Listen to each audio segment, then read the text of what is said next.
उनके सामने मेरी बेइज्जती करी इसने, फोन लगा के कि ये बर्तन वाली बाई है। तो तेरे को मैंने जब लोगों के यहाँ बर्तन मान के पढ़ाया लिखाया, जब बाई नहीं थी और जब मैं एक बच्चे की माँ नहीं थी, और अब तो अधिकारी बनने के बाद मैं एक बच्चे की माँ हो गई और अनपढ़ हूँ और बर्तन वाली बाई हूँ। कहानी उत्तर प्रदेश की ज्योति मौर्य जैसी है, जिसका किस्सा पूरे देश में चर्चा का विषय बन गया है। ऐसा ही कुछ मामला देवास से सामने आया है, जहां अफसर बनने के बाद पति ने पत्नी को छोड़ दिया। शुरुआत में आपने सुना कि कैसे बागली की रहने वाली ममता ने पति को अफसर बनाने के लिए बर्तन धोए, दिन रात मेहनत की, और जब पति अफसर बन गया तो वही ममता उसे खटकने लगी।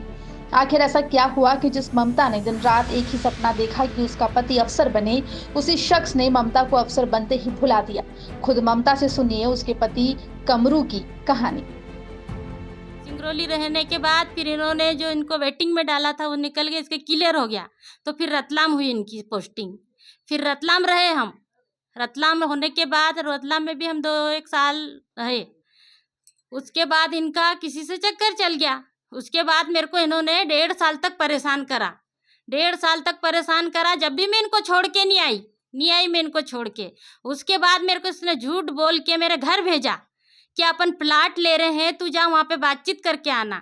तो मैं वहाँ गई और जब फ़ोन लगाया बोले मैं तेरे को नहीं रखूँगा, तू अनपढ़ है, तू गंवार है, तू ऐसी है, फलाना है, ढिमका है, ऐसा करके मेरे को घर भेज दिया।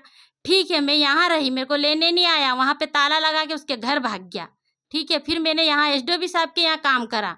एसडीओ साहब के यहाँ मैंने खाना बनाया। फिर उन्होंने एसडीओ साहब ने छोटा सा आवेदन लिखा, फिर उन्होंने समझाने के लिए उसको बुलाया यहाँ पे। फिर वो बोलता कि उसके वकील को लेके आया, फिर समझाने के लिए कि बोले नहीं आपके बाद मेरे से कुछ गलती नहीं होगी, कि मैं इसको रखूँगा हमेशा के लिए। एसडीओ साहब ने पूछा आपका किस बात से विवाद होता है, तो बोले सिर्फ कुछ नहीं, बोले कि बच्चे के पीछे होता है, मैं अभी तैयारी कर रहा हूँ तो बच्चे नहीं। तो ठीक है, आप बच्चे आपकी तैयारी कर रहे तो नहीं, लेकिन अब मैं इसको कभी नहीं छोड़ूंगा, ज़िंदगी भर के लिए रखूँगा। ऐसा करके ये मेरे को ले गया यहाँ से। उसके बाद फिर 4 महीने रखा। 4 महीने बाद रखने के बाद ये फिर भागा छोड़ के मेरे को। ममता की कहानी में वो मोड़ आ गया था जब एसटीओपी की समझाइश के बाद दोनों साथ रहने लगे थे। उस वक्त धार में दोनों साथ रहते थे।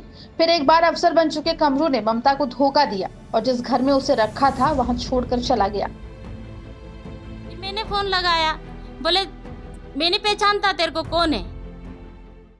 उसके बाद बोला मैं नहीं रखना चाहता तेरे को जहाँ जाना वो चले जा। मैंने बोला मेरे को मकान की चाबी दे दो, तो मेरे को चाबी नहीं दी इन्होंने। चाबी नहीं दी, बोले मैं आ रही हूँ घर, तो बोले यहाँ आएगी तो तेरे को मैं मरवा दूंगा, मेरे घर आएगी तो तेरे को मरवा दूंगा। तो सर मैंने घर नहीं गई, फिर सीधे गई रतलाम और मकान मालिक से पूछा कि सर मेरे साथ ऐसी ऐसी घटना हुई है। तो मकान मालिक ने बोला कि बेटा तू ताला तोड़ दे। ताला तोड़ के मैं रही, 1 महीना भर तक रही, 1 महीना भर तक रही, उसका इंतजार करा। फिर उन्होंने मकान मालिक को बोल दिया फ़ोन लगा के कि ना मैं रहने आऊँगा ना इसका किराया दूंगा, ये इसका सामान लेके कहाँ भी जाए। फिर मैं रतलाम थाने में गई तो वहाँ फिर मेरी सुनवाई नहीं हुई। मैं गई तो कोई ने ध्यान नहीं दिया। फिर इसके बाद मैं वापस यहाँ आई, एसडीओ साहब ने फिर मेरे से वो आवेदन बनवाए, फिर मेरे को सबदूर डाला, फिर मैं वो एक बार और गई रतलाम। आपको बता दें कि ममता से कमरू की शादी साल 2015 में हुई थी। ये शादी 6 साल भी नहीं चली। ये मामला अब कोर्ट में है, जहां अफसर बन चुके कमरू को कोर्ट भरण पोषण के लिए आदेश दे चुका है, लेकिन आज भी ममता को भरण पोषण नहीं मिला, जिसे लेकर वो अदालत में गुहार लगा रही है। देवास से शकील खान की रिपोर्ट, MP तक।